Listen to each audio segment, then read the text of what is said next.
नमस्कार दोस्तों, मैं हूं गौरव और आप देख रहे हैं मार्केट रिपोर्ट। आइए बात करते हैं क्रूड ऑयल एमसीएक्स की। दोस्तों, अभी आपकी स्क्रीन के सामने क्रूड ऑयल एमसीएक्स का चार्ट है जिसमें मैंने 5 मिनट के टाइम फ्रेम को लगाया हुआ है। और इसमें जिस तरीके की मूवमेंट लास्ट ट्रेडिंग सेशन में रही और पिछले पूरे हफ्ते हमने जिस तरीके का एक ट्रेडिंग सिनेरियो देखा है, उसे देखते हुए हम ये समझने की कोशिश करेंगे कि आने वाले टाइम में, आने वाले सेशन में वो कौन से प्राइस लेवल हैं जो इसमें सपोर्ट और रेजिस्टेंस का काम करेंगे। और उन्हें देखते हुए हमारा आगे का क्या व्यू है, क्या हमें बाइंग करनी चाहिए, सेलिंग करनी चाहिए या थोड़ा सा वेट करना चाहिए किसी भी ट्रेड में एंटर करने से पहले। तो आइए शुरू करते हैं 5 मिनट के टाइम फ्रेम पे क्रूड ऑयल एमसीएक्स का चार्ट। दोस्तों, कल का जो क्रूड ऑयल का सेशन था, एक इस तरीके का सेशन था जो शायद साल में एक बार देखने को मिल जाता है। ये मैं क्यों साल में बोल रहा हूँ, इस साल हमें ये एक सेशन देखने को मिला। लास्ट ईयर भी हमें कोरोना के टाइम पर जो क्रूड ऑयल की एक्सपायरी का जो दिन था, उस दिन हमें एक इसी तरीके का, बल्कि मैं ये कहूँगा कि वो तो इससे भी एटलीस्ट डबल रिस्क की एक सेशन रहा था। उसमें क्या था और इसमें क्या है, वो क्यों ज़्यादा खतरनाक था और ये क्यों उससे कम खतरनाक है, इस पर भी अभी हम बात करेंगे। देखिए, आगे बढ़ने से पहले मैं आपको बताना चाहता हूँ, लेवल्स तो हम डिस्कस कर ही लेंगे आज, पर उन लेवल्स की इंपॉर्टेंस कोई बहुत ज़्यादा नहीं रहने वाली है, क्योंकि वो लेवल्स बहुत ही जल्दी अपने आप को चेंज कर चुके होंगे। जब तक मार्केट ओपन होगा, थोड़ी देर बाद मार्केट ओपन होगा, मार्केट थोड़ी देर कंसोलिडेट कर जाएगा, प्राइसेस सारे के सारे चेंज हो चुके होंगे, लगभग सारे के सारे। ठीक है, कल का जो अगर हम सेशन देखें तो मार्केट में गैप डाउन ओपनिंग के बाद से ही एक सेलिंग प्रेशर बना हुआ था। इसमें एक चीज़ थी कि मार्केट ने जो ओपनिंग जहाँ पर करी थी वो मार्केट का और एक बेयरिशनेस का साइन दे रहा था। ठीक है, तो ऐसे साइन पर इतनी नीचे गैप डाउन ओपनिंग है। कई ट्रेडर्स ऐसे भी होंगे जो गैप डाउन ओपनिंग पर एकदम से प्लस करते हैं। देखिए, मार्केट को ना थोड़ा सा वेट करना चाहिए। आपके फेवर में जाना शुरू हो भी रहा है या नहीं हो रहा, ऐसा भी नहीं हुआ। ठीक है, और सिर्फ मार्केट के ओपन होते ही हम एंट्री ले लें, वो एक थोड़ा सा गलत डिसीजन हो जाता है।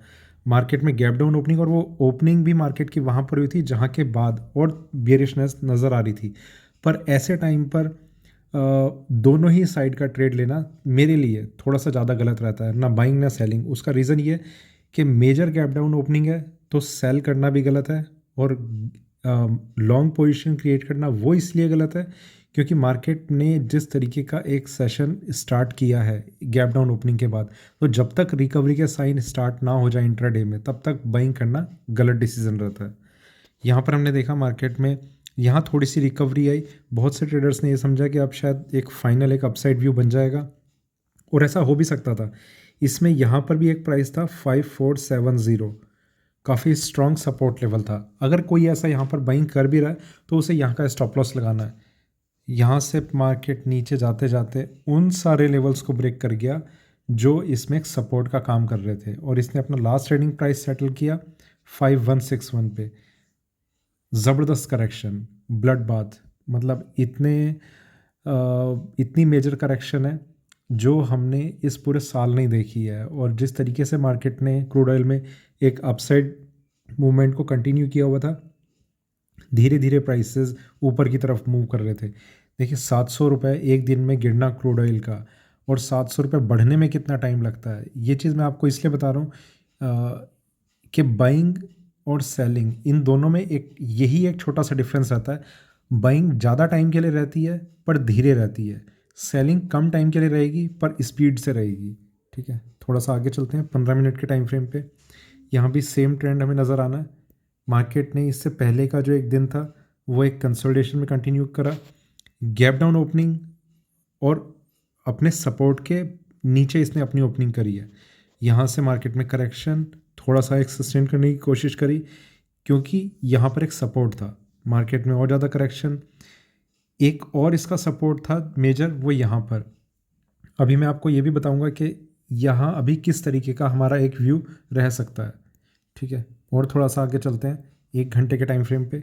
वहाँ अगर हम देखें, यहाँ पर मार्केट में धीरे धीरे प्राइसेस नीचे की तरफ, थोड़ी सी रिकवरी नीचे की तरफ, और ये जो पूरा का पूरा सेशन था, यहाँ पर थोड़े से बाइंग के साइन आ रहे थे क्रूड ऑयल में, के ऊपर जाने की कुछ एक कोशिश थी। कुछ ऐसी न्यूज़ रही है मेरे ख्याल से ओपेक को लेकर, जिसकी वजह से क्रूड ऑयल में एक ये करेक्शन स्टार्ट हुई है और जो इतनी मेजर करेक्शन में बदल गया। ठीक है, मार्केट में करेक्शन 12% का सर्किट क्रूड में लगा। ठीक है, 5137 इसका लोएस्ट प्राइस मेरे ख्याल से यही रहा है। वहाँ से मार्केट ने थोड़ी सी रिकवरी दिखाई, 200 के ऊपर भी गया, फिर मार्केट ने लास्ट ट्रेडिंग प्राइस 5167 पे किया, तो ऑलमोस्ट अपने लोएस्ट लेवल पे इसने अपने आप को क्लोज किया है। ओपनिंग ही 200 पॉइंट नीचे हुई है और उसके बाद इसका 500 पॉइंट और गिरना, ये बहुत बड़ी बात है क्रूड ऑयल के लिए, ख़ास तौर से क्रूड ऑयल जैसी कमोडिटी के लिए। वो मैं इसलिए कह रहा हूँ, बहुत ही कंसिस्टेंसी इसमें देखी जाती है। ये कभी इतना वॉलेटाइल नेचर कभी अपना दिखाता नहीं है कि प्राइसेस इतने सिंगल साइडेड मूव कर रहे हैं। ठीक है, और थोड़ा सा आगे चलते हैं 4 घंटे के टाइम फ्रेम पे।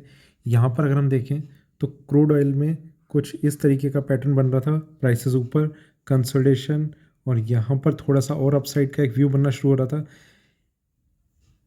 यहाँ पर एक न्यूज़ का इम्पैक्ट रहा है। ठीक है, इसके कुछ इंडिकेशन मतलब क्योंकि चार्ट पे कुछ ऐसा नज़र नहीं आ रहा था। जो ओपनिंग है सिर्फ वो हमारे लिए कंसर्न था, जो ओपनिंग थी वही मार्केट में उस लेवल पे हुई थी जो प्राइसेस को नीचे ले जाए। प्राइसेस नीचे और अपने बिल्कुल लोएस्ट लेवल पे इसने अपनी क्लोजिंग करी। और थोड़ा सा आगे चलते हैं डेली टाइम फ्रेम पे, वहाँ देखते हैं कि क्या व्यू नज़र आ रहा है। यहाँ पर अगर आप देखेंगे, यहाँ से लेकर यहाँ तक, ठीक है, पूरे इस टाइम में अप्रैल, मई, जून, जुलाई, अगस्त, सितंबर, अक्टूबर, नवंबर, दिसंबर, तो अब हम यहाँ पर देख रहे हैं कि इस पूरे टाइम फ्रेम में 8-9 महीने का ये टाइम हो चुका है जो चार्ट्स पे डेली टाइम फ्रेम में नज़र आ रहा है। इसमें कोई भी एक सिंगल कैंडल इसके हाफ साइज़ की भी नहीं है, और ये सिंगल कैंडल इतना बड़ा एक डाउनफॉल आया, क्रैश आया क्रूड में, जिसमें मार्केट की जो क्लोजिंग है। अब यहाँ पर मैं आपको दो चीज़ों में डिफरेंस बताता हूँ। 5167 हम एक प्राइस अभी देख रहे थे, और यहाँ पर हमें प्राइस नज़र आ रहा है 5186। ठीक है, 5161 एक वो प्राइस था जो मार्केट का लास्ट ट्रेडिंग प्राइस था। लास्ट ट्रेडिंग प्राइस कुछ भी हो सकता है, जो आखिरी में जो सबसे लास्ट ट्रेड जो ट्रिगर होगा। क्लोजिंग प्राइस वो होता है मार्केट कुछ एंड के टाइम का, मतलब एक 15 मिनट का, आधे घंटे का कुछ एक एवरेज प्राइस निकालता है, वो हमारा क्लोजिंग प्राइस रहता है उस दिन का। तो जो क्लोजिंग प्राइस है वो 5186 है। अब यहाँ पर मैं आपको एक चीज़ और बताता हूँ, क्रूड ऑयल में एक प्राइस है 5170। ठीक है, इसके नीचे मार्केट का एक्चुअली क्लोज होना ये काफ़ी ज़्यादा इम्पॉर्टेंट था डाउन साइड को कंटिन्यू करने के लिए। मैं ये नहीं कह रहा कि यहाँ से मुझे अपसाइड नज़र आ रही है मार्केट ने, क्योंकि जिस तरीके से क्लोजिंग दिखाई है, जिस लेवल पे क्लोजिंग दिखाई है, तो ये 16 रुपये, इससे कोई ख़ास फ़र्क पड़ने नहीं वाला है। जो व्यू है वो अभी एक सेलिंग प्रेशर का है, हैवी सेलिंग प्रेशर का। मार्केट कभी भी 5170 के नीचे भी क्लोजिंग दिखा सकता है। ठीक है, अभी अ, मेरे पास जो क्वेश्चन आ रहे हैं कि क्रूड ऑयल में अभी क्या करना चाहिए इतनी जब करेक्शन आ गई है, देखिए मैं आपको सारी चीज़ें क्लियर करता हूँ। पहला, एक्सट्रीमली ओवरसोल्ड कंडीशन। ठीक है, मतलब एक्सट्रीम का भी एक्सट्रीम जो हो सकता है उस कंडीशन में अभी क्रूड ऑयल है। ये अभी न्यूज़ ड्रिवन है ये चीज़, जिसमें कोई टेक्निकल लेवल कोई किसी तरीके से काम नहीं करता। हेल्प ये मिल जाती है कि 5470 पे भी अगर आप निकले होंगे तो वहाँ पर आपका थोड़ा सा लॉस कम हुआ होगा, अगर आपने कहीं भी प्लस किया हुआ है। यहाँ पर भी अगर आप निकल गए होंगे, क्योंकि ओपनिंग ही जो थी इसकी वो मार्केट में, मतलब आपने कल जो था बाइंग करके गए होंगे, यहाँ निकले तो भी आपका पूरा का पूरा लॉस बच गया। देखिए, लॉस को रिकवर करने के लिए सबकी ये कोशिश होती है कि उसी दिन हमारा लॉस रिकवर हो जाए, तो वो चीज़ थोड़ी सी गलत हो जाती है कि उसी दिन का हम सोचते हैं लॉस हो गया, आप उसी टाइम छोड़ दो। जब किसी कमोडिटी में या किसी कमोडिटी में या पूरे मार्केट में अगर आपको कोई बेस्ट ट्रेड नहीं मिल पा रहा, आप क्यों ये उम्मीद करते हो कि क्रूड ऑयल यहाँ आ गया और फिर यहाँ से एकदम से जंप लग जाएगी। ठीक है, ये सिर्फ मैं वो चीज़ें बता रहा हूँ।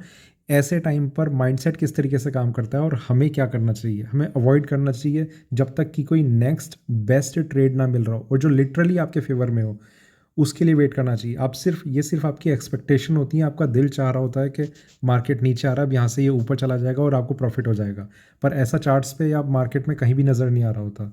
ठीक है, प्राइसेस जितना नीचे अभी क्लोज हुए हैं, पहली चीज़ कि ये उस प्राइस के नीचे क्लोज नहीं हुए जो हम अभी डिस्कस कर रहे थे, पर मैं ये भी नहीं कह रहा कि मार्केट अभी यहाँ से ऊपर लग रहा है। एक ओवरसोल्ड की जो कंडीशन है उसकी वजह से मार्केट में रिकवरी आ सकती है। ये डाउनफॉल कहाँ तक रहेगा वो हमें देखना होगा। अगर हो सकता है कि यहीं पर ख़त्म होने की कोशिश हो सकता है कि और आगे जाए, क्योंकि यूएस ऑयल में वहाँ पर मार्केट ने काफ़ी स्ट्रॉन्ग सेलिंग के इंडिकेशन दिए हुए हैं अभी, जो आगे फर्दर कंटिन्यू रह सकते हैं। नेक्स्ट वीक देखना होगा मार्केट किस तरीके से रिएक्ट करता है। शुरू में अगर किसी भी वजह से यूएस ऑयल में इस हफ्ते का जो लोएस्ट प्राइस है वो ब्रेक होता है तो और ज़्यादा डाउनसाइड उसमें आ सकती है। तो कहीं ना कहीं बाइंग करना तो रिस्की है ही, प्लस सेलिंग करने के लिए हमें वेट करना चाहिए मार्केट में रिकवरी आ जाए और फिर हम सेलिंग का एक ट्रेड ट्राई करें। ठीक है, लेवल्स की अगर हम बात करें तो सबसे पहला लेवल जो नज़र आ रहा है, और ये अभी टेम्प्रेरी लेवल्स हैं इसलिए मैं आपको ज़्यादा फोकस नहीं कर रहा इन पे, 5320 ये पहला लेवल है जिसके बाद मार्केट में थोड़ा सा एक कंसोलिडेशन पैटर्न स्टार्ट हो सकता है। ठीक है, यहाँ पर 5440, 5620 एंड 5840, ये लास्ट प्राइस है 5840 यहाँ पर। इसके तो नीचे मार्केट ने बने ही रहना, ये इस तरीके का है। ये ब्रेक होना अब मार्केट में रिवर्सल रहेगा और ये प्राइस भी नीचे मूव हो जाएंगे जैसे जैसे मार्केट अभी यहाँ सस्टेन करेगा। एकदम से एक क्रैश आया तो ये प्राइसेस अभी अपने आप को इतना जल्दी मूव करेंगे नहीं। ठीक है, ये प्राइस यहाँ पर आ जाएगा और नीचे हो जाएगा और नीचे हो जाएगा। वो डिपेंड करेगा कि मार्केट कितना कंसिस्टेंटली एक प्राइस रेंज को होल्ड करके रखे हुए है। ठीक है, तो अभी के लिए जो हम कर सकते हैं मार्केट में रिकवरी का वेट करें और तब तक सेलिंग ना करें, ये एक चीज़ है। और अगर क्रूड ऑयल में आप नेक्स्ट सपोर्ट जहाँ पर अगर देख रहे हैं 4550, ये नेक्स्ट मेजर सपोर्ट है। ठीक है, जितना आ गया यहाँ से और 500-600 पॉइंट की और करेक्शन आ सकती है तो कोई बड़ी बात नहीं होगी, पर ये प्राइस अब अगर यहाँ पर आते हैं तो ये प्राइस बाइंग के लिए काफ़ी अट्रैक्टिव हो सकते हैं। उससे पहले कुछ भी क्रूड ऑयल में बाइंग करना वो ज़्यादा रिस्की रहेगा, पर एक कंसोलिडेशन अगर कहीं पर आती है तो वहाँ पर बाइंग के प्राइस थोड़े से ज़्यादा अट्रैक्टिव हो सकते हैं, क्योंकि ऐसे किसी भी फॉल में एक कंसोलिडेशन भी अगर आता है तो वो मार्केट में एक बाइंग के लिए एक तैयारी कर सकता है। ठीक है दोस्तों, तो ये क्रूड ऑयल पे पूरा का पूरा मेरा व्यू है। अच्छा लगे बेकार लगे जो भी, कमेंट सेक्शन में आप मुझे लिखिए, और हो सके तो चैनल को सब्सक्राइब कीजिए। सब्सक्राइब कर रखा है तो ज्वाइन कीजिए, और ज्वाइन कर रखा है तो ब्रॉन्ज सिल्वर गोल्ड 3 सेगमेंट होंगी। जितना ज़्यादा आप क्लिक करेंगे उतना ज़्यादा मुझे सपोर्ट मिलेगा। धन्यवाद।